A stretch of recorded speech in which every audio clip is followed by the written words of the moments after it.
तो आप सभी का स्वागत है आपके अपने YouTube चैनल एम्पेरिकल इंस्टीट्यूट अभियान पर, जहां आपको मिलते हैं मोटिवेशनल इंटरव्यू और जानकारियां।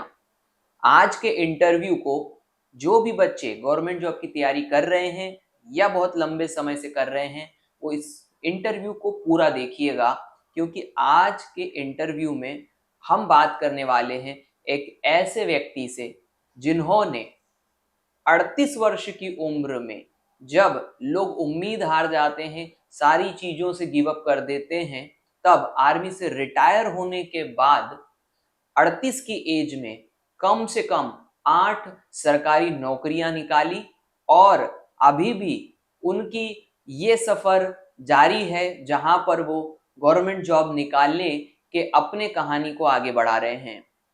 आज हम मिलने वाले हैं पंकज तिवारी जी से। आपका स्वागत है सर, और एम्पेरिकल इंस्टीट्यूट अभियान के चैनल पे। और एम्पेरिकल इंस्टीट्यूट में आपने एक समय बिताया, जिसका कारण है कि आज हम ये इंटरव्यू कर पा रहे हैं। तो पहले तो आपका स्वागत है बहुत बहुत। सर बहुत बहुत धन्यवाद जो आपने मुझे इस इंटरव्यू में बुलाया। फर्स्ट ऑफ ऑल मैं दो पंक्तियों से स्टार्ट करना चाहता हूँ। जी। गुरु बिन ज्ञान न होत है, गुरु बिन दिशा अजान, गुरु बिन इंद्रिय न सधे, गुरु बिन बढ़े न मान। इन द सेंस गुरु जो होता है वो जब आपकी इंद्रियों को सही रास्ते पे ले जाता है तभी जब आपका मान बढ़ता है। जैसे मैं अपने बारे में बताता हूँ, जो भी कुछ मैं हूँ आज, वो उसमें मेरे गुरु जो भी इंस्टीट्यूट में रहे, आप हुए, और इंस्टीट्यूट के हर गुरु का बराबर योगदान रहा है। क्योंकि इंस्टीट्यूट तो बहुत सारे हैं, पढ़ाई मैंने और जगह भी की। आर्मी में था, आर्मी में मैंने 17 साल नौकरी की और 2017 में मैंने एक यूईआई कोर्स किया, unit education instructor, equivalent to BTC होता है अपने यहाँ मध्य प्रदेश में। वो जब मैंने कोर्स किया तो वहाँ के गुरुजन जो थे उन्होंने मुझे इतना स्टिमुलेट कर दिया कि मैंने अपना पूरा रास्ता ही चेंज कर लिया। मैं चाहता तो 24 वर्ष, 26 वर्ष या 28 वर्ष भी नौकरी कर सकता था आर्मी में, बट वहाँ मेरे को ऐसा टर्निंग पॉइंट मिला कि मैंने सोच ही लिया कि अब आर्मी की नौकरी छोड़ करके पढ़ाई करना है और कुछ अलग करना है, कुछ एक नया गवर्नमेंट जॉब की तैयारी करके नया कीर्तिमान स्थापित करने का मेरे दिमाग में आया और बस वहीं से पढ़ाई का सफर जारी हो गया। क्या बात है। तो हम ये कहेंगे कि गुरु क्यों जरूरी है जीवन में। आज हर एक व्यक्ति जब भी कहीं पर जाकर के अपने आप को कहीं रुका हुआ पाता है, तो सिर्फ शायद किसी एक व्यक्ति, जिसे हम गुरु कह रहे हैं, के द्वारा शायद दिशा बता दी जाती है। फिर उस दिशा पर हम जब चलते हैं तो सफलता हमारे कदम चूमती है। तो पंकज सर के पास साथ भी कुछ ऐसा ही हुआ है, हम ऐसा उम्मीद करते हैं। थोड़ा सा रिवाइंड करते हैं, पीछे जाते हैं। मैं ये जानना चाहूंगा कि बचपन आपका कहाँ से बीता, आपने कैसे एजुकेशन कंप्लीट करी, कैसे आगे बढ़े, और थोड़ा सा शुरुआती स्तर हम समझते हैं कि पंकज जी कौन है। सर एक्चुअली मैं कोई ज़्यादा रिच फैमिली से नहीं था, बचपन से ही नॉर्मल फैमिली से था। पिताजी नेपानगर कागज़ कारखाने में सिक्योरिटी विभाग में थे, जीएसआई से वो रिटायर हुए। और हम लोग 4 भाई बहन थे और चारों के बीच में लगभग एक एक साल का गैप। सभी पढ़ाई में अव्वल, लेकिन मैं थोड़ा सा एवरेज ही था। तो बड़े भैया बीएससी इलेक्ट्रॉनिक्स करके एमसीए करने चले गए। मेरा 12th पूरा होने के बाद में बड़े भैया ने भी कहा कि तुम भी बीएससी करो कंप्यूटर से, जलगांव चले जाओ, इंदौर चले जाओ। लेकिन मेरा मन जो था थोड़ा सा विचलित था, क्योंकि मैं देख रहा था घर की परिस्थिति। पापा अकेले अर्निंग करने वाले, चारों भाई बहन एक जैसे पढ़ने वाले। तो मैंने फर्स्ट में तो चुना कि मेरे को ड्राइवरी सीखनी है। अच्छा। मेरा विचार जो था 11th के बाद ही, अच्छा, कि मुझे खाकी पहननी है। ओके। तो 2-3 बार मैंने आर्मी के लिए ट्राई मारा, तब मेरी हाइट कम थी, कभी मैं वजन में बाहर आ जाता था। दौड़ने में मैं कभी पीछे नहीं रहा। मेरे साथ वाले जो मुझे बोलते थे कि यार क्या खा के दौड़ता है, कुत्ता भी अगर तेरे पीछे लग जाए तो तेरे को पकड़ नहीं पाएगा। तो दौड़ तो बहुत अच्छी थी, लेकिन हाइट और वेट के कारण मैंने 3 भर्ती में मैं बाहर आ गया। फिर मेरे चाचा वगैरह ने मुझे गाइड किया, बोला बेटा ये ड्राइवर प्रोफेशन अच्छा नहीं है और बेकार प्रोफेशन है, तुम कहाँ घूमते रहोगे, गाड़ी चलाओगे, ब्राह्मण हो, अच्छा करो, कुछ अच्छा होना चाहिए। फिर मेरे दिमाग में आया कि यार क्यों ना एमपीबी में इलेक्ट्रिशियन बना जाए, वो भी खाकी पहनते हैं। अच्छा। तो मैंने इलेक्ट्रिशियन से आईटीआई का फॉर्म डाला खंडवा आईटीआई में, और साथ ही साथ मैंने जो है खंडवा पॉलिटेक्निक में भी इलेक्ट्रिशियन जॉब के लिए वहां भी अप्लाई किया। उस टाइम पे पीबी का एग्जाम होता था। अच्छा। पीईटी का एग्जाम होता था। हाँ, पीईटी होती थी इसके लिए, पीपीटी। हाँ पीपीटी होती थी इसके लिए, पॉलिटेक्निक के लिए। वो मैंने निकाली नहीं थी, लेकिन फिर भी फॉर्म वहां पे जब अगर वैकेंसी रहती थी तो हो जाता था, ऐसा चलता था। लेकिन समस्या ये हुई कि मैंने आईटीआई में एडमिशन ले लिया। उस टाइम पे फीस मात्र 750 रुपए थी, और घर की परिस्थिति ऐसी थी कि वो 750 भी बड़े मुश्किल से भरे थे। और कुछ ही 15 दिन बाद फीस भरने के बाद एडमिशन लिया, और 15 दिन बाद जो है पॉलिटेक्निक में भी नंबर आ गया। अच्छा। लेकिन अब वो 750 वापस मिलने वाले नहीं थे। सही बात है। और यहाँ पे 2250 भरने थे। तो मैंने घर पे बताया ही नहीं कि मेरा पॉलिटेक्निक में हो गया है, क्योंकि नेपा मिल की परिस्थिति भी उस टाइम पे थोड़ी सी डावाडोल सी चल रही थी। ये बात है 2001 से लेके 3 के बीच में काफ़ी स्थिति डावाडोल थी। मैंने कहा कोई बात नहीं, इलेक्ट्रिशियन करेंगे। उसी बीच खंडवा जिले में अखेतो सेमा एक एसपी हुआ करते थे, उनके कार्यकाल में ओपन पुलिस भर्ती भी हुई। ओपन पुलिस भर्ती हुई थी अपने गुरु नानक स्टेडियम पे। अच्छा। वहां पे मैंने पुलिस भर्ती देखी। पुलिस भर्ती में मेरा फिजिकल हो गया। अच्छा। इवन रिटर्न भी हो गया। मध्य प्रदेश की भर्ती थी, जिले स्तर भर्ती थी। पता नहीं उसके रिजल्ट का क्या हुआ क्या नहीं हुआ, वो भर्ती कभी रिजल्ट आया रिजल्ट ही नहीं आया। ऐसा करके सफर आगे बढ़ा। फिजिकल की मेरी अच्छी तैयारी थी, क्योंकि मैंने सोच रखा था मुझे खाकी पहनना है। अब खाकी नहीं, किस्मत में लिखी थी चितकबरी। अच्छा। तो मैं गया उस भर्ती में। सभी लोगों ने मुझे कहा कि ओनली यादव कास्ट की भर्ती है। अच्छा। कोई नहीं जा रहा था, नेपा नगर से कोई बच्चा नहीं जा रहा था। और मैंने कहा यादव कास्ट की भर्ती हो या कोई भी कास्ट की भर्ती हो, जाना तो है। अब यहाँ आईटीआई करता था, यहाँ से निकला, दिसंबर मंथ था, बहुत ठंड, ट्रेनें काफी लेट रहती थी। सीताराम यादव, अच्छा, नाम सुना होगा आपने, एक्सपायर हो गए, पुलिस में थे। अच्छा। वो भी एक्स सर्विसमैन थे। ओके। वो खंडवा पुलिस में थे, वो नेपा नगर के रहने वाले थे। उनके साथ में मैं मालगाड़ी में बैठ करके नेपा नगर गया। अच्छा अच्छा अच्छा। ट्रेनें लेट थी, वो मालगाड़ी में जा रहे थे। भैया थे गांव के, पहचान के। बोला भैया ऐसी बात है, मुझे आकर के भर्ती में जाना है। तो बोला बेटा भर्ती में जाना है या बहाना मार रहा है, क्योंकि उम्र ऐसी थी, लड़के बहाने मारते थे। उनके साथ में मैं नेपा नगर गया। नेपा नगर जाते जाते उन्होंने पूछा पैसे हैं। उनको पूरे घर की परिस्थिति, उनको पूरे गांव की, नगर की परिस्थिति पता थी। मैंने बोला भैया ले लूंगा घर से। उनके जेब में उस टाइम पे लगभग, मुझे धुंधला धुंधला याद है, 40 या 45 रुपए थे। उन्होंने मुझे दिए। बोला बेटा 28 रुपए का टिकट आएगा। छोटी लाइन वाली ट्रेन चलती थी। बोला ट्रेन का टिकट जरूर लेना। मैंने कहा ठीक है भैया। और मैं गया वहां से, नेपा नगर से पैसेंजर पकड़ी। यहाँ से रात को 2 बजे एक पैसेंजर चलती थी, छोटी लाइन वाली, वो पकड़ के हम महू पहुंचे सवेरे सवेरे लगभग 4 बजे के आसपास। वहां पे पहले फौजियों ने हमारी डंडों से स्वागत किया हमारा। अच्छा। क्योंकि लाइन लड़के लगाते नहीं थे, और वहां डंडे खाए। आर्मी की शुरुआत सुबह 4 बजे। हाँ, ये भर्ती की शुरुआत है। और वो दिन इतना अच्छा था मेरे लिए कि जीडी कास्ट की भर्ती जो थी वो ओनली यादवों के लिए थी, लेकिन टेक्निकल सभी कास्ट के लिए थी। क्या बात है। और किस्मत इतनी अच्छी कि टेक्निकल की हाइट जो थी 167 थी, मेरी हाइट 168 थी। क्या बात है। दौड़ में मुझे किसी प्रकार का कोई टेंशन नहीं था, दौड़ा भी उसी दिन। और वजन में मुझे टेंशन होता ही था। मेरा 49,500 वजन भर्ती के कुछ महीनों बाद तक भी था। मैंने एक बोतल पानी, जो थम्स अप की बोतल होती है, पहले तो ये बिस्लरी वगैरह हम नहीं खरीद पाते थे, इतने अच्छे नहीं थे। यही खाली जो थम्स अप की बोतल थी, 1-1.5 लीटर पानी पी लिया, और साथ में 4-5 केले खा लिए। और उसके बाद में जब मैं वजन जब करने गया, तो मैं वजन में पास हुआ। जैसे ही वजन में पास हुआ, बहुत अंदर से इतनी खुशी। क्या बात है। उसके बाद में जिग जैग बैलेंस और खड्डा रहता है, वो मैंने पात्रता पूरी कर ली। उसके बाद में वही हमको जो है जितने दौड़ में पास हुए, ये फिजिकल जिनका हो गया, उसके बाद में कहा शाम को 4:30 बजे आना और ऊपर से नीचे तक पूरी साफ सफाई करके आना। इतने मैच्योर्ड नहीं थे। जो पुराने भर्ती जिन्होंने देखी थी उन्होंने सबने बताया भाई साफ सफाई करके बिल्कुल एकदम डिसिप्लिन से। दोपहर के बाद में 4:30 बजे हमारा मेडिकल स्टार्ट होने वाला था। मेडिकल में भी कीर्तिमान ही हासिल किया, या किस्मत ने ही साथ दिया ये कहूंगा।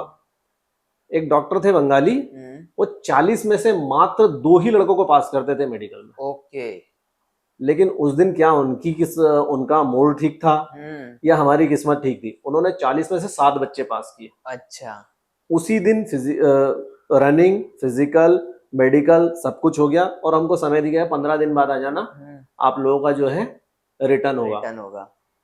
आए घर भागते हुए। घर वालों को तो कुछ पता नहीं था, लेकिन मेरे घर पे किसी ने बता दिया कि यार आपका बच्चा वहां पे जो है बहुत अच्छा दौड़ा है और उसका ये हो गया। पिताजी को बिल्कुल विश्वास नहीं था, क्योंकि उम्र ऐसी थी, मस्ती मुस्ती करते ही रहते थे। पिताजी से जाते हैं घूमने, मस्ती करते हैं बच्चे, हाँ आ जाएगा घूम के। सही है। लेकिन जब पापा को बताया कि ऐसे ऐसे उसका फिजिकल हो गया है और अभी वो रिटर्न होगा उसका, पिताजी ने आने के बाद में पूछा भाई क्या है, तो मैंने कहा दौड़ हो गई है पापा, मेडिकल भी हो गया है। तो बोला अभी क्या होगा? मैंने कहा लिखित परीक्षा होगी। तो बोला भाई पढ़ो। मैंने कहा यही तो नहीं पता है कि पढ़ते कैसे हैं, कहाँ से पढ़ते हैं, क्योंकि अपने को तो वही भाषा, गणित और 6 सब्जेक्ट पढ़ने की आदत, संस्कृत। एक पिताजी के दोस्त हुआ करते थे चौहान सर, उनके बेटे का हुआ था जीडी में, आर्मी में। उनके घर पिताजी गए, बोला भैया कैसे क्या पढ़ा था, तो एनईआर और एनईआर की 2 बुक हुआ करती थी। वो बुक मिली, उस बुक से रिटर्न की तैयारी की। छोटी छोटी जनरल नॉलेज की बुकें जो उसमें मिलती है बसेस में, वो उससे जीके पढ़ा और रिटर्न दिया। तो दोनों पेपर दिए, जीडी का भी दिया और टेक्निकल का भी दिया, दोनों पेपर दिए। जीडी के पेपर में फेल हो गया और टेक्निकल के पेपर में पास हो गया। अच्छा। क्योंकि शायद 12th साइंस से था, इसका बेनिफिट मिला। और पहुंच गए हम लोग, रिजल्ट आया, लगभग 20 दिन बाद रिजल्ट आ गया और नासिक के लिए हमारा ट्रेनिंग सेंटर मिला। शुरुआत नासिक से हुई थी और मेरी सेकेंड इनिंग की भी कहानी बताऊंगा। सेकेंड इनिंग भी अभी नासिक में ही चल रही है। तो मैं यहाँ पर 1 सेकेंड आपको रोकूंगा और सबको इसको डिकोड कर देता हूँ। कहानी को जो भी अभी आपने सुनी, वो डिकोड इस प्रकार से हो रही है कि यदि आज पंकज जी यदि ये निर्णय नहीं लेते कि किसी ने उन्हें कहा था शायद कि यादव ट्रेड या यादवों के लिए हो रही है, और यदि आप मान लेते कि ठीक है, लेकिन आपने माना नहीं, आपने प्रयास किया जी। और उसमें पहले प्रयास को डिकोड कर रहा हूं कि उस पहले प्रयास के बाद जो पंकज जी किस्मत का बोल रहे हैं, मैं उसे मेहनत कहूंगा कि आपने अपने आप को मेहनत से एक कदम आगे बढ़ाया और उस मेहनत ने कहीं ना कहीं आपको वो मौका दिया जहां पर आप ये कह रहे हैं कि डॉक्टर 2 पास करता था लेकिन 7 करे। ये आपका ही निर्णय है, तो इसका पूरा श्रेय आपको ही जाता है। और बहुत खूबसूरत है ये सभी स्टूडेंट्स, इसीलिए मैंने कहा है कि आज इंटरव्यू को आखिरी तक देखें, आपको बहुत सारी प्रेरणा मिलेगी कि हम एवरेज होते हुए भी कितना बेस्ट कर सकते हैं यदि गिव अप ना करें। तो आज की कहानी नेवर गिव अप वाली है, इसको ध्यान रखिएगा। तो अब हम आ चुके हैं जहां पर आपने कहा कि आर्मी में, अब आप आर्मी में एज ए ट्रेनिंग में नासिक पहुंच ही गए हैं और अब आप ट्रेनिंग कर रहे हैं बढ़िया तरीके से। कैसा अनुभव रहा आपका ये आर्मी का, मतलब कैसे आपने जीवन को बदलते देखा? और आर्मी, जैसे मैं तो बहुत रिस्पेक्ट करता हूँ आर्मी मैन की, आर्मी की मैं बहुत रिस्पेक्ट करता हूँ, रिस्पेक्ट नहीं मैं तो पूजा करता हूँ। मैं ऐसा मानता हूँ कि एक व्यक्ति यदि आर्मी में जीवन बिता के आ गया है तो मुझे ऐसा लगता है कि उसने सब कुछ जी लिया। तो आपका, मेरा तो बाहर से ये एक्सपीरियंस है, आपका क्या अंदर से एक्सपीरियंस सर? आर्मी को जस्ट लाइक अगर मैं ये कहूँ ना कि आर्मी, माँ बाप, दादा दादी, परिवार, सब ये सारे संस्कार जो है ना, मुझे मतलब माता पिता के बाद, माता पिता ने मुझे प्राइमरी पढ़ाया लिखाया और उसके बाद जस्ट मैं आर्मी में भर्ती हो गया। बट आर्मी में आपको रहन सहन से लेकर के जीने की राह जो कहते हैं ना, वो पूरी की पूरी सिखाई जाती है। ड्रेस सेंस, आपको sense. कैसे कपड़े पहनने हैं, यस आपको कैसे चलना है, यस आपको कहाँ पर बैठना है, बिल्कुल अगर सही आप कहा। दोस्तों में बैठे हो तो किस ढंग से किस बैठना ढंग से है, बैठेंगे। सीनियर्स के साथ बैठे हो तो किस ढंग से बैठना है। आर्मी आपको जीने का तरीका सिखाती है। क्या बात। राहें कठिन है आर्मी की, ट्रेनिंग में काफी परेशानियां भी होती है, पिटाई अच्छी खासी होती है, जरूरी है। क्योंकि अगर जो बंदा आज रस्सी से या डंडे से मार खाने से अगर घबरा गया तो वो गोली को देख के भाग जाएगा। इसलिए इंस्ट्रक्टर्स अपना जो है बहुत काम की पूरा बात बोली आपने। पूरा श्रेय लगा देते हैं बच्चे को, आर्मी मैन को कड़क बनाने के लिए। बहुत बढ़िया। अच्छी खासी पिटाई, अच्छी खासी मेहनत, पसीना जब तक सिर से लेकर पैर तक नहीं जाए तब तक मेहनत। क्रोलिंग, मेरी कोनियां दोनों जो है अभी भी निशान है उस पे, crawling front roll back role, बहुत कठिन ट्रेनिंग है। लेकिन ट्रेनिंग के बाद जो जीने का मजा है वो बहुत ही अच्छा सफर है। और इसीलिए जैसे मैंने आपसे कहा कि जीवन बदल जाता है, जीने का मजा आ जाता है। और आपने कितनी खूबसूरत बात बोली, बैठना कैसे, उठना कैसे, बात कैसे करना, किससे क्या बात करना। सीनियर आपके माँ बाप होते हैं, ये आर्मी सिखाती है। यस बिल्कुल। आप घर से दूर रहते हैं लेकिन सीनियर आपके माँ बाप हो जाते हैं, आपके बड़े भाई हो जाते हैं। आपको रोना आ रहा है तो कंधा आपको अवेलेबल है। और दोस्ती मुझे ऐसा लगता है कि जो आर्मी में होती है शायद वो जीवन भर नहीं भूलेगा। आज मुझे रिटायर होकर के लगभग 6 साल हो गए। 2021 में रिटायर हो गया था, 25 चल रहा है, 5वां साल रनिंग है मेरा। लेकिन आज भी उन मित्रों का जब फोन आता है और वीडियो कॉलिंग होती है तो दिल गार्डन क्या बात है। और मैं आपकी एक बात को थोड़ा सा अमेंड करना चाहूंगा जी। सीनियर माँ बाप भाई बहन नहीं, आर्मी में कहा जाता है senior is God junior is nothing. Okay यानी कि ये तो अल्टीमेट सीनियर भगवान है वहां। सीनियर ने बोल दिया पत्थर की लकीर है, मतलब आप उसकी बात को टाल नहीं सकते। और वैसा ही कुछ माहौल मुझे रिटायर होने के बाद में एम्पेरिकल इंस्टीट्यूट में मिला।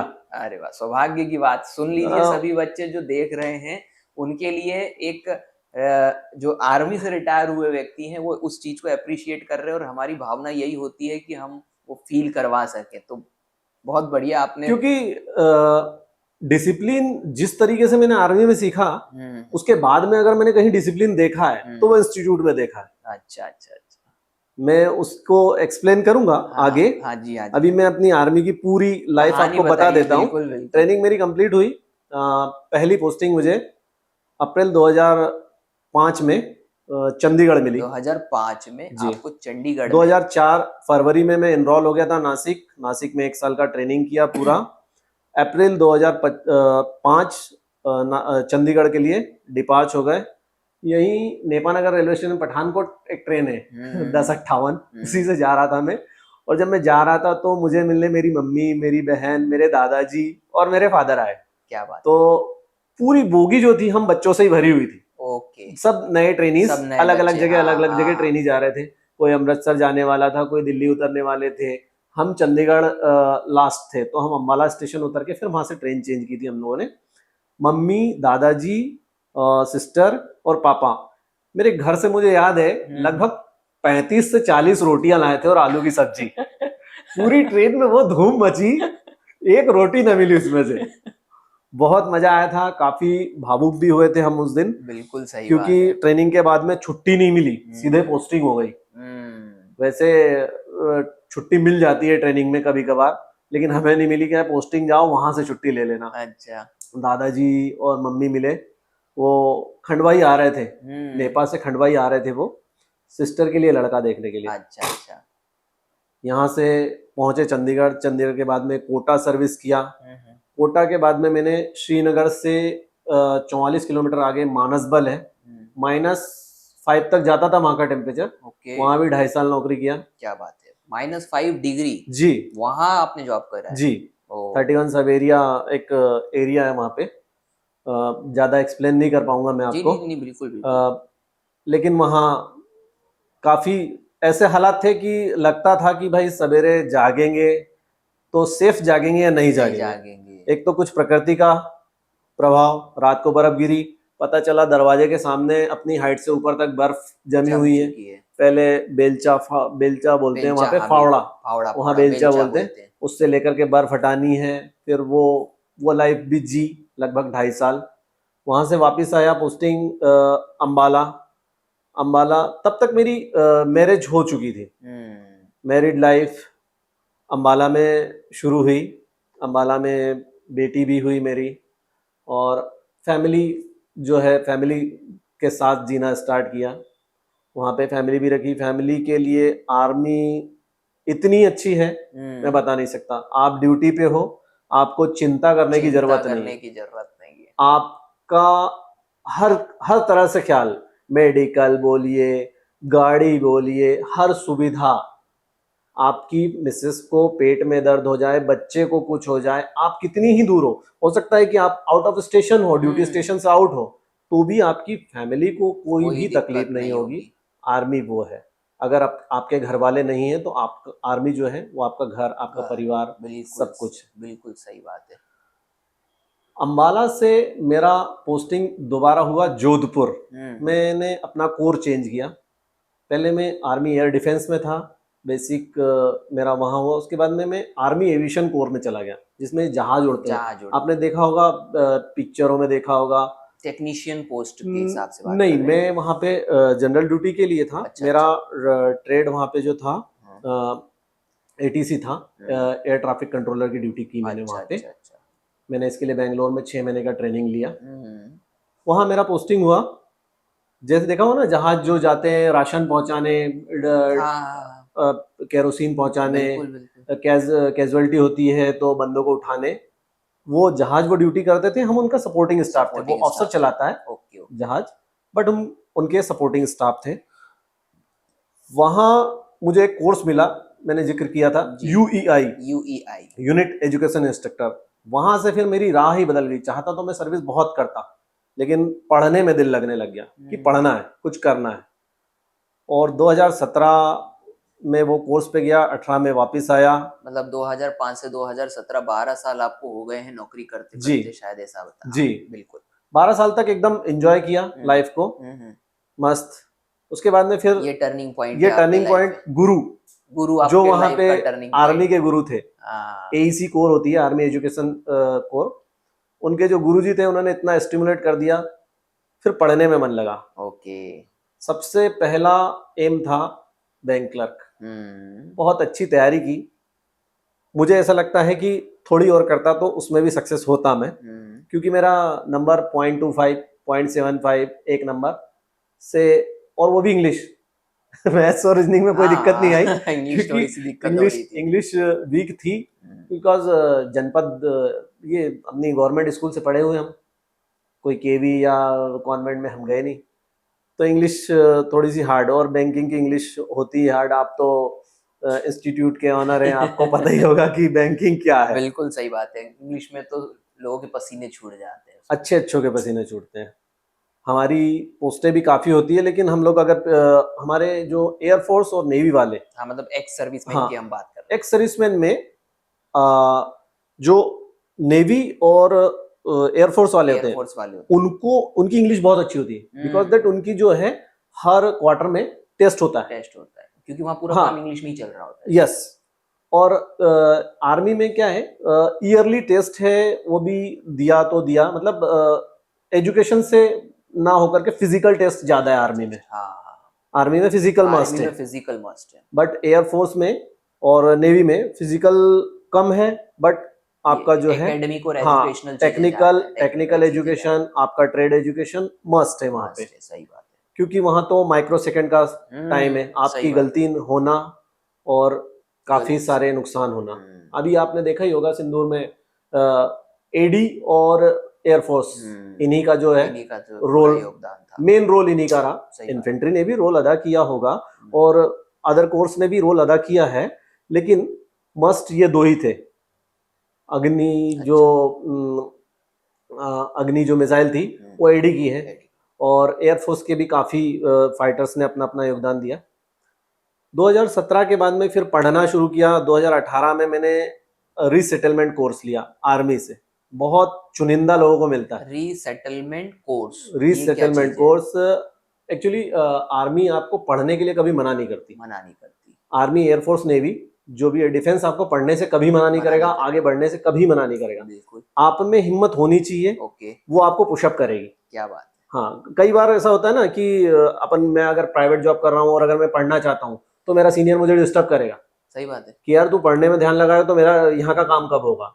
लेकिन आर्मी में ऐसा नहीं है, आपके अंदर एबिलिटी होनी चाहिए, आपको हर फैसिलिटी दी जाएगी। मैंने रिसेटलमेंट कोर्स के लिए अप्लाई किया, जिसमें फिर मैं चाहता था कि मुझे इलेक्ट्रिशियन मिले, लेकिन मुझे इलेक्ट्रिशियन ट्रेड नहीं मिला। Army private institute, army ITI private institute Ambala से मैंने इलेक्ट्रिशियन के लिए फॉर्म डाला था, वो ट्रेड नहीं मिल पाया मुझे। Refrigeration and air conditioning trade मिला, RAC जिसे जी RSC। 2 साल का कोर्स था। सब लड़के वहां पे मेरे साथ में जो थे आसपास के थे, कोई अम्बाला का, कोई चंडीगढ़ का, कोई हिमाचल प्रदेश का, तो सब घर के आसपास आए थे घर का कुछ काम निपटाने।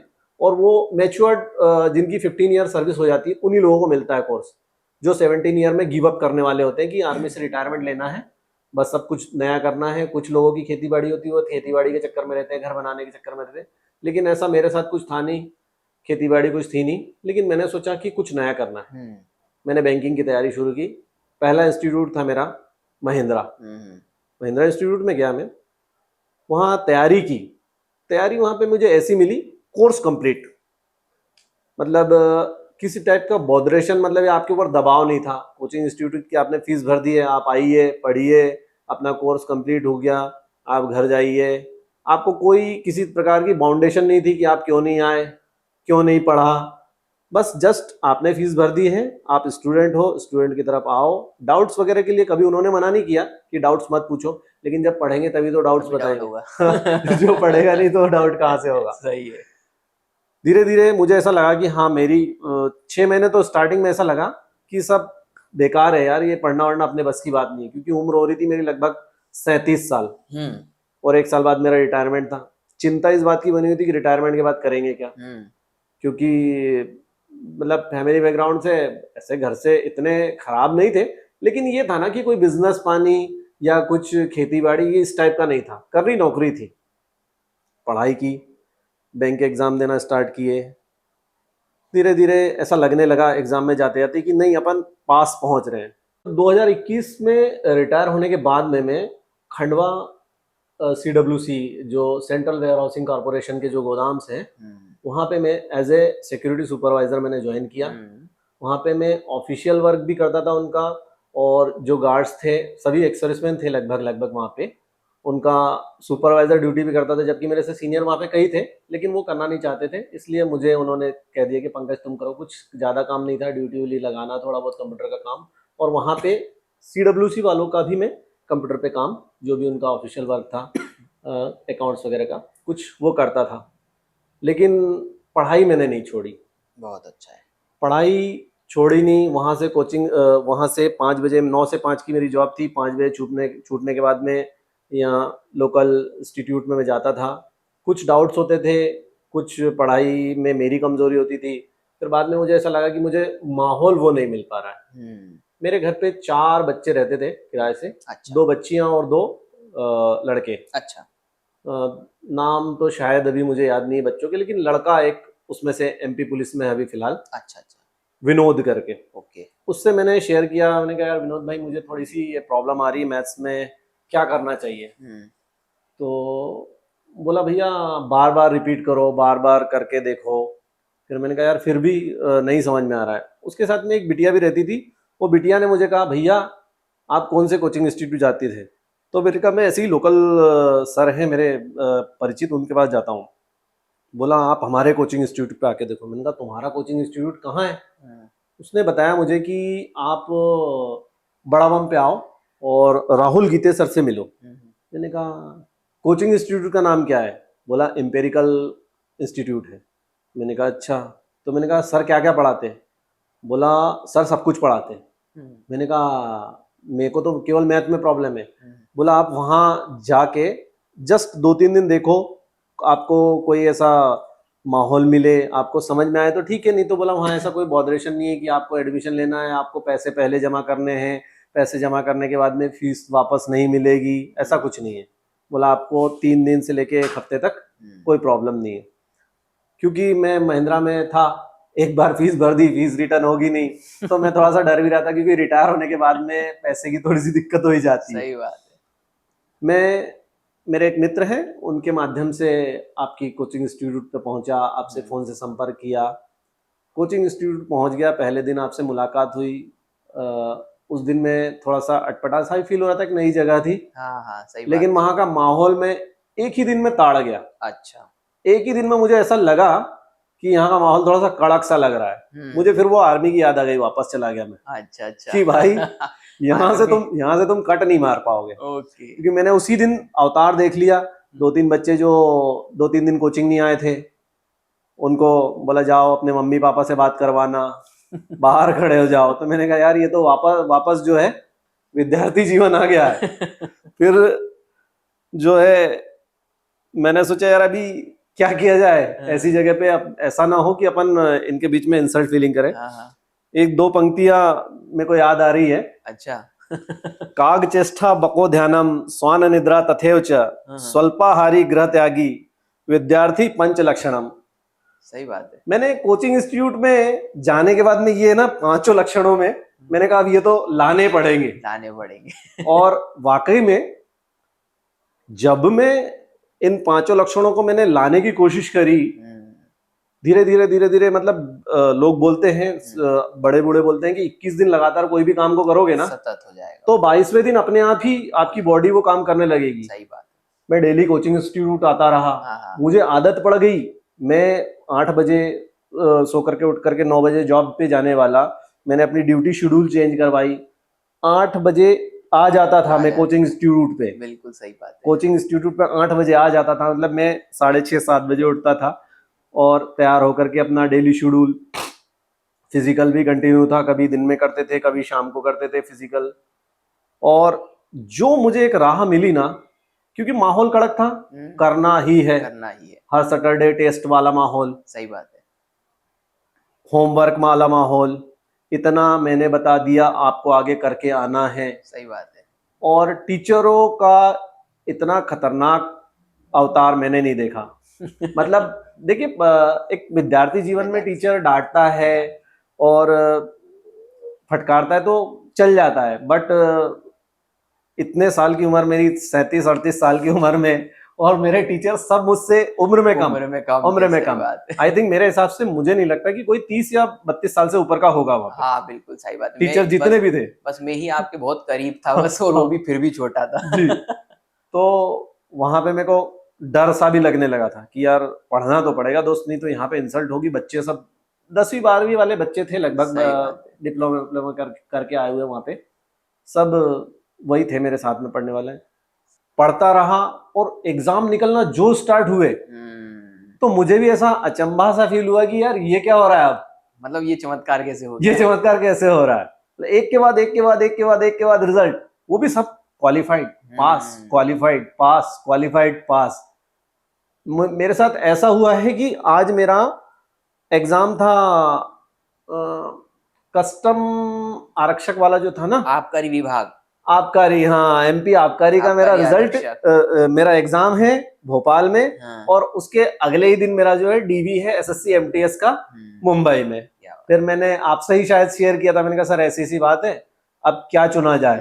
तो आपने कहा सर एसएससी एमटीएस का डीवी है, मतलब एग्जाम आप पास कर गए हो, तो आप वहां जाइए, इसको छोड़ दीजिए। मैं वहां गया, उसमें डीवी करवा लिया। डीवी करवाने के बाद में जो है मेरा उसमें सिलेक्शन भी हुआ, लेकिन एमटीएस का थोड़ा सा ढीला काम चलता है। मैंने करेंसी नोट प्रेस ज्वाइन करने के 6 महीने बाद मुझे एसएससी एमटीएस का कॉल लेटर आया था। बिल्कुल सही है। लेकिन तब तक मैं इधर एक टेक्नीशियन की जॉब पे था, तो मैंने कहा एमटीएस उससे डाउन है, टेक्नीशियन बहुत अच्छा है, तो मैंने उसको क्विट किया और अभी करेंसी नोट प्रेस में हूँ। करेंसी नोट प्रेस में अभी आप वर्तमान में जॉब कर रहे हैं। आपके पास तो लगभग शायद मेरे हिसाब से कोचिंग इंस्टीट्यूट में मैंने बताया भी होगा, और मेरे एग्जाम्स मैंने कितने निकाले, कब निकाले, उसका ब्यौरा भी आपके पास में होगा। और वो लिस्ट के साथ में मैंने रखा है, आप सभी को एक बार जरूर बताऊंगा। वो लिस्ट इसलिए क्योंकि इतना सारा याद रखना तो मुश्किल है। करीब 8 एग्जाम हैं जो मैं आपको एक एक करके सुना रहा हूँ। जेल प्रहरी जो है 2020, उसके बाद में एमपी पुलिस 2020 क्वालिफाई किया, एसएससी एमटीएस 2021 क्वालिफाई किया। उसके बाद में बार्क जो Bhabha atomic research centre technician है, ये 2021 में क्वालिफाई किया सर ने। एमपी ग्रेड थर्ड जो क्लर्क होता है 2023 में क्वालिफाई किया। आईटीआई टीओ 2022 आरएससी ब्रांच से क्वालिफाई किया। उसके बाद में एमपी टीचर्स जो टेड एग्जाम होती है उसमें वर्ग 2 के शिक्षक के लिए 2023 में क्वालिफाई किया। और वर्तमान में अभी पंकज जी जो हैं वह टेक्नीशियन है नासिक जो नोट प्रेस है, जिन करेंसी प्रेस है, currency note press Nashik, currency note press Nashik में वर्तमान में टेक्नीशियन के पद पर वर्तमान में कार्यरत हैं। और ये है क्रम एग्जाम निकालने का, और ये पूरी लिस्ट जो है उन्होंने ये एग्जाम निकाली है। तो आप सभी स्टूडेंट के लिए आप सोच सकते हैं कि कितने बड़े प्रेरणा के स्रोत हैं। और ये सब उन्होंने एक एग्जाम एक सर्विस कंप्लीट करने के बाद में उस एज में करा जब लोग लगभग पूर्ण रूप से रिटायरमेंट होने का सोचते हैं कि भाई आधी जिंदगी तो अब जी ली, अब कौन मेहनत करे। और आज भी रुके नहीं है, आज भी मेहनत जारी है। किस चीज की मेहनत जारी है सर अभी तक? सर मुझे ऐसा लगता है कि वैसे मैं बहुत अपनी मंजिल के लगभग करीब आ चुका हूँ। वर्ग 2 मेरा निकला हुआ है और मुझे ऐसी आशा है कि डीवी भी मेरा हो ही जाएगा। डॉक्यूमेंट वेरिफिकेशन बाकी है, डॉक्यूमेंट अपलोड के लिए अभी कोई मैसेज नहीं आया है। तो मैं भी मंजिल के करीब हूँ कि मैं अपने घर वापस आ जाऊंगा, खंडवा, क्योंकि नासिक थोड़ा सा लॉन्ग डिस्टेंस है। माँ बाप बच्चे सब यहाँ हैं तो उनके पास आने की मैं सोच रहा हूँ। लेकिन बाय द वे ऐसा कुछ आता है तो जस्ट अभी एनटीपीसी ग्रेजुएट और अंडर ग्रेजुएट दोनों के फॉर्म डाले हैं। और मेरा एक मित्र, बहुत खास मित्र, वो इसरो चला गया है। मेरी ब्रांच से ही है, मेरे साथ ही पढ़ा लिखा, मेरे साथ फौज में सर्विस की, और अभी वो इसरो में है टेक्नीशियन। तो मैं सोच रहा हूँ कि इसरो का फॉर्म निकला है तो मैंने इसरो का भी फॉर्म डाला है और तैयारी मेरी स्टार्ट है। क्योंकि इसरो अपने नाम में ही एक दम रखता है। क्या बात है, फुल्ली सेंट्रल गवर्नमेंट है, बिल्कुल सुविधाएं काफी है। तो और मेरे ट्रेड से है तो ट्रेड का एग्जाम निकालना ज्यादा आसान होता है, इसलिए मेरा तैयारी चालू है। और मैं एक सजेशन देना चाहूंगा आपके चैनल के माध्यम से, जो भी स्टूडेंट्स हैं अगर वो टेक्निकल साइड से हैं तो उनको एमपी गवर्नमेंट की या लोकल, मतलब लोकल वाले जनरल जो एग्जाम होते हैं वो ना चूज करके टेक्निकल चूज करना चाहिए जो आपका ट्रेड है। बिकॉज दैट उसमें आपको लड़ाई कम करनी पड़ेगी, लड़ाई मतलब मेहनत कम करनी पड़ेगी। आप आपका ट्रेड का नॉलेज लेकर के, हर ट्रेड की अच्छी पोस्ट, मतलब अच्छी वैकेंसी निकलती है भारी मात्रा में। आप अपने ट्रेड पे कंसंट्रेट करें, प्लस साथ में थोड़ा सा जीके, थोड़ा सा मैथ्स और रीजनिंग। बिल्कुल सही। इंग्लिश आती नहीं है टेक्नीशियन के एग्जाम में, इंग्लिश नहीं है। जीके, मैथ्स और रीजनिंग और आपका ट्रेड, आप एकदम इजी वे में आपकी मंजिल तक पहुंच सकते हैं।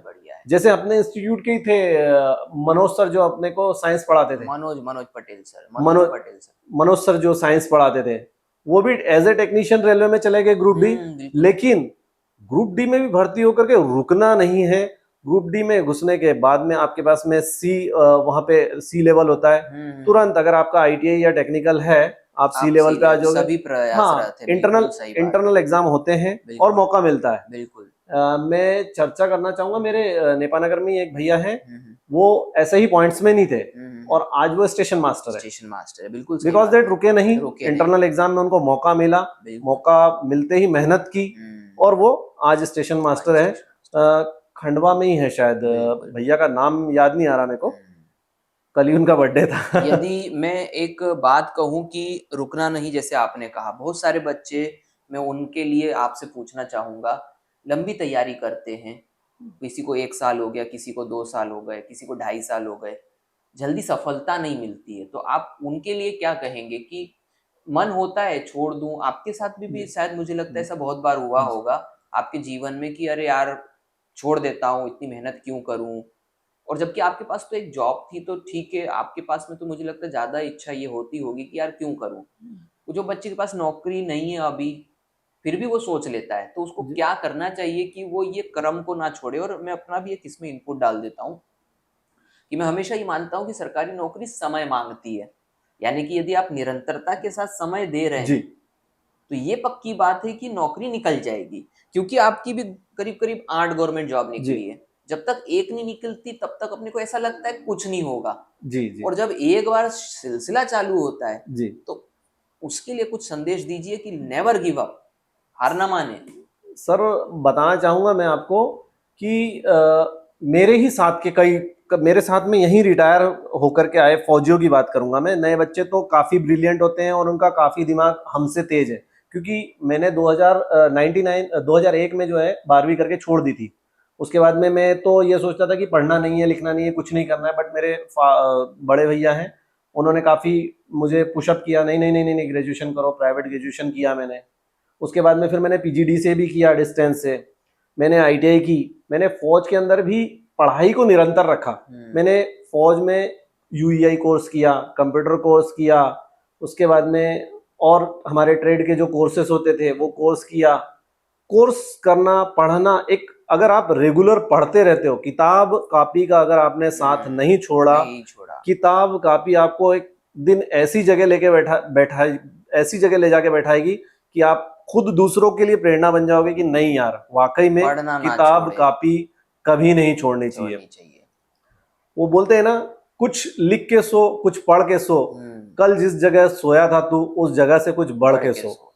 ये पंक्तियां मुझे मेरी मम्मी ने कही थी, और उनकी पंक्तियों को सुनकर अपने दिमाग में रख करके और पढ़े लिखे और आज यहाँ पे बैठे हो। बच्चों के लिए एक संदेश है, एक साल तो मुझे ऐसा लगता है कि एक साल तो जब अपन कोचिंग में जाते हैं या स्टार्टिंग करते हैं ना, तब ऐसा लगता था यार ये सब बेकार है, जबरदस्ती की चीज है, अपन कहाँ वो भाषा, गणित, संस्कृत पढ़ने वाले लोग, ये कहाँ आ गई रीजनिंग, ये कहाँ आ गया मैथ्स, और ये कहाँ आ गई जीके, और जीके जिसका तो आदि और अंत नहीं है। सही है। तो बहुत डर लगता है, एक साल तक तो कोचिंग में कुछ समझ में ही नहीं आता, ये मेरा मानना है जी। क्योंकि मैंने लगभग 3 साल तैयारी की। 3 साल के बाद में मेरा जो सक्सेस का क्रम शुरू हुआ है वो अभी तक रुका नहीं है, चल ही रहा है। यस। मैं यहीं पर एक चीज और डिकोड कर रहा हूँ। सर ने कहा 3 साल जी सर, ये आपने कहा 3 साल आपने तैयारी करी, उसके बाद सफलता का क्रम रुक नहीं रहा है, 8 एग्जामें निकल चुकी है।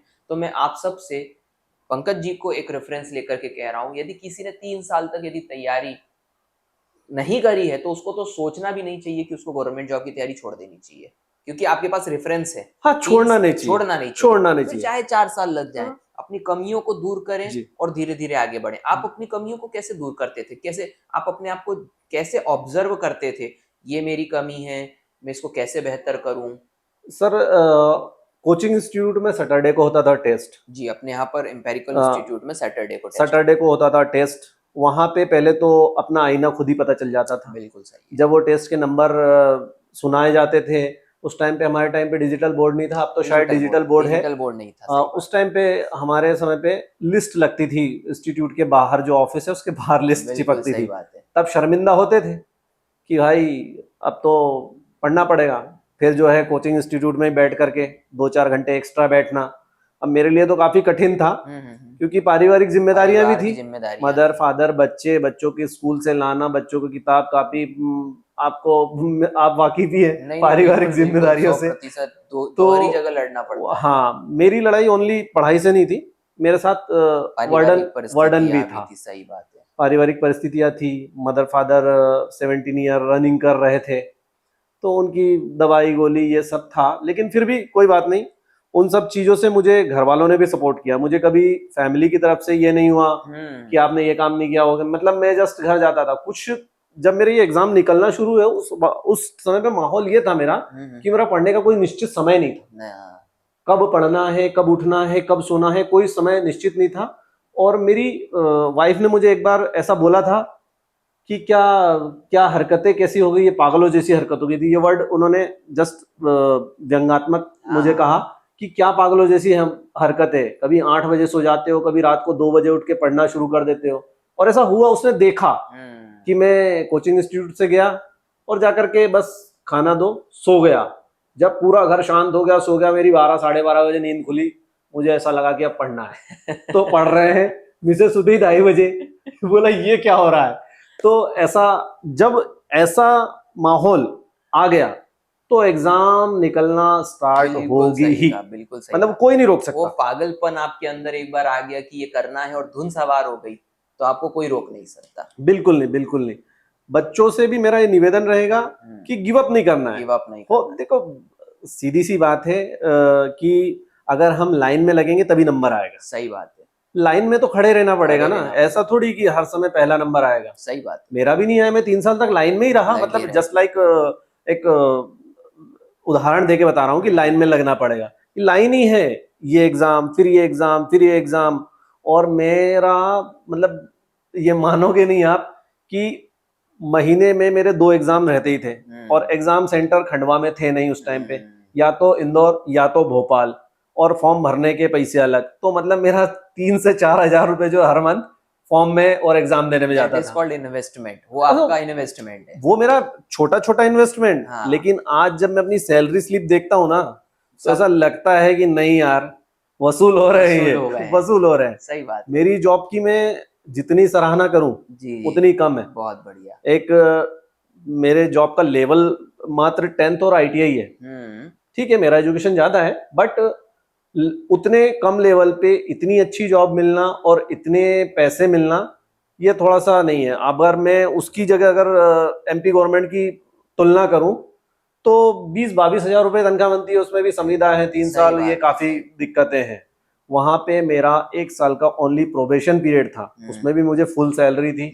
मेरी सैलरी जो है 60+ पर मंथ जाती है। क्या बात है। जो शायद रेलवे ग्रुप डी की भी नहीं होगी, NTPC वाले की भी नहीं होगी, और आबकारी वगैरह। और सबसे बड़ी बात, किसी भी प्रकार का कोई वर्डन नहीं, अपना ट्रेड है, अपना काम है। और जो ट्रेड जिसका होता है ना, उस काम को करने में ही कुछ मजा आता है। सही बात। अगर बाय द वे मैं टेक्निकल पढ़ा होता और मैं MP पुलिस में भर्ती हो जाता, तो मेरा मन नहीं लगता वो काम कुछ करने भी में। नहीं समझ हाँ, मतलब वो आज मैं काम कुछ नया सीखता हूँ। सही बात है। और नया सीखने के साथ साथ नए लोगों से मिलता हूँ वहां पर। बच्चों के लिए यही कहना है कि लगे रहो, बस लगे रहो। एक बार सोच लिया है, करना है मतलब करना है। क्या बात। फेल तो होते रहते हैं, फेल होंगे नहीं तो पता कैसे चलेगा कि हम हैं कहाँ पर है। एक अंतिम और सवाल, इंपेरिकल इंस्टीट्यूट की भूमिका को खंडवा में आप कैसे देखते हैं? एक छोटा सा शहर है, आपने दुनिया देखी है, आपने दुनिया में लोग देखे हैं, आपने दुनिया में लोगों को समझा है, आपने इंपेरिकल इंस्टीट्यूट को कैसे देखा? मैं ये नहीं बोल रहा हूँ कैसे अलग देखा, मैं आपसे आपकी भावना जानना चाहता हूँ। एक छोटे से शहर में हम प्रयास कर रहे हैं, एक ऐसा प्रयास जहाँ पर हमारी मूल भावना है कि बच्चों को वास्तविकता में जॉब मिले, सिर्फ उनको कोर्स का बहाना दे करके या पोस्ट आ रही है करके उनसे एडमिशन लेकर के उन्हें सिर्फ खर्च कर देना नहीं है। तो इंपेरिकल इंस्टीट्यूट में जब आप पढ़ रहे थे, क्या अलग लगा? और मैं चाहूँगा कि आप अपने माध्यम से यदि किसी को कोई संदेश देना चाहें तो आपका स्वागत है। सर, एम्पेरिकल इंस्टीट्यूट एक कोचिंग इंस्टीट्यूट नहीं है। जैसे आपको मैंने पहले ही बताया कि मैंने जो बेसिक संस्कार मतलब घर के बाद सीखे थे, चलना उठना बैठना, वो फौज में सीखे थे। जस्ट मुझे ऐसा फील हुआ कि मैं वापस जो है मेरी बेसिक ट्रेनिंग फौज में आ गया हूँ। ओके। क्यों? क्योंकि वहां पे एक अनुशासन नाम की बहुत बड़ी चीज है। अनुशासन जैसा फौज में था ना, सेम मुझे वहां मिला। अन्य कोचिंग इंस्टीट्यूट में क्या है कि आपको कोर्स की किताबें दे दी जाएंगी, आपका कोर्स 3 महीने या 6 महीने में कंप्लीट करवा दिया जाएगा, उसके बाद में आपकी इच्छा है, आपको कोचिंग में बैठना है बैठिए, नहीं बैठना है नहीं बैठिए। लेकिन यहाँ का पूरा उल्टा सिस्टम है। सिस्टम बोले तो बड़ा कड़क सिस्टम जिसको कहते हैं ना, वही स्कूल वाला, अब्सेंट हुए तो क्यों हुए, मम्मी को ले आओ, पापा को ले आओ। तो वो मुझे जब ऐसा लगा कि नहीं, यहाँ पे अपन सक्सेस हो सकते हैं, बिकॉज दैट यहाँ पे दबाव है।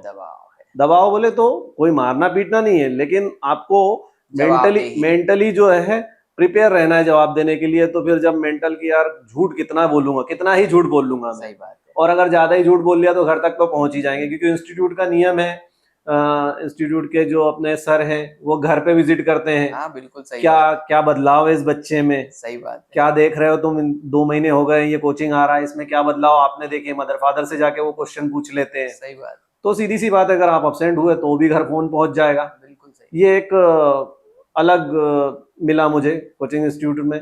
दूसरी बात की हमारे जो टीचर्स हैं पढ़ाने के लिए मतलब है ना, वो कार्टून तक बन गए। हाँ, सही हमारे बात। विजय सर, मैं तो उनकी जितनी मतलब सराहना करूं वो कम है।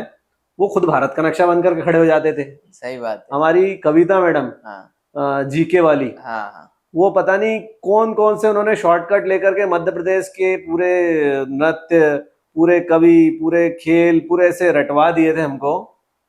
वो खुद कितनी तैयारी करती होगी, ये आप सोच सकते हो कि जब वो अगर कोई शॉर्टकट बनाती थी तो गाने में बना देती थी, कभी कहावत में शॉर्टकट बना देती थी, तो इसका मतलब वो मेहनत करती थी। करते थे, बिल्कुल सही। विजय सर खुद, ये गुजरात इधर है, ये मुंबई नीचे है, ये इधर मध्य प्रदेश है, ये दिल है।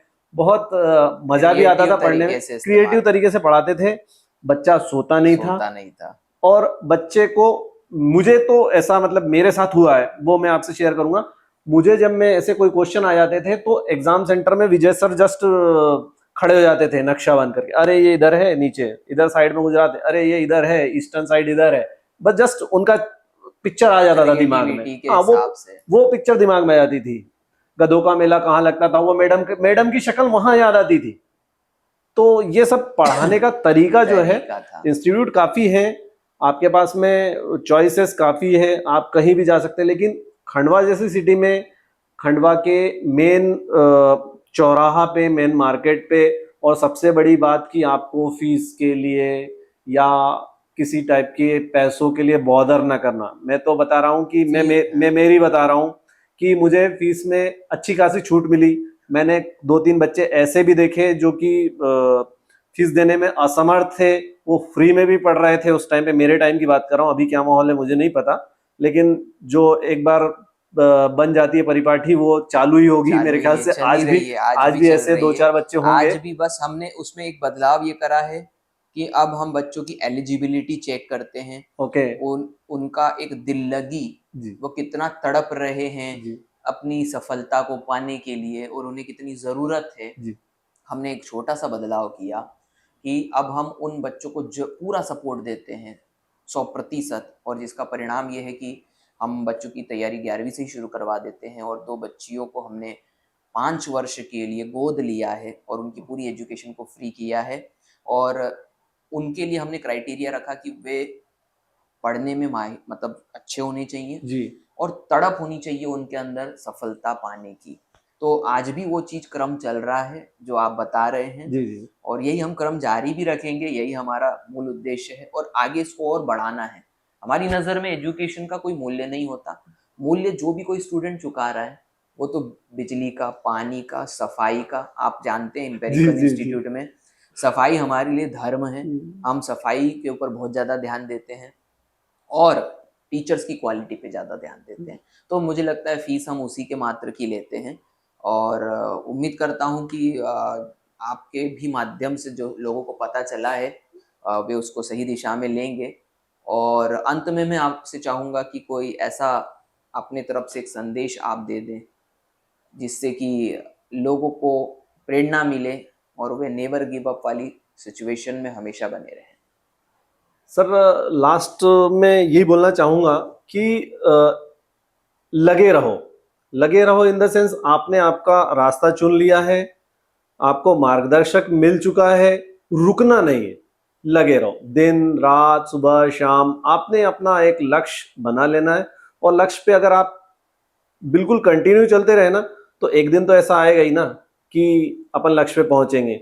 वो मांझी था ना कोई, हाँ जी बिल्कुल, मांझी पहाड़ तोड़ दिया, अकेले ने पहाड़ तोड़ दिया था। अकेले ने पहाड़। तो आपके साथ तो पूरा एम्पेरिकल इंस्टीट्यूट की टीम है। बिल्कुल, आपके साथ में राहुल सर हैं, हमारे विजय सर हैं और जय सर हैं, पूरी टीम। मतलब इन द सेंस आप अकेले नहीं हो। आप, मांझी तो अकेले ही लग गया था ना हथौड़ी और छेनी लेकर के, उसने रास्ता बना लिया। तो हमारे लिए कोई बड़ी बात नहीं है। सही बात। हो सकता है, कर सकते हैं, बट चाह होनी चाहिए। और ईश्वर उसी का साथ देते हैं जिसके अंदर चाह है। अगर अब वही है फिर मैं तो चलो मंदिर जाऊंगा, भगवान जी मेरा पेपर निकाल दो, तो वो मुश्किल है भाई। तो आपको मैं और एक बार शुभकामनाओं के साथ में बोलना चाहूंगा कि प्लीज गिव अप मत कीजिए। और बहुत ही अच्छा इन्वायरमेंट मिला है आपको एम्पेरिकल इंस्टीट्यूट, क्योंकि इतना चीफ एंड बेस्ट जिसको कहेंगे, मतलब लोकल लैंग्वेज में चीफ एंड बेस्ट।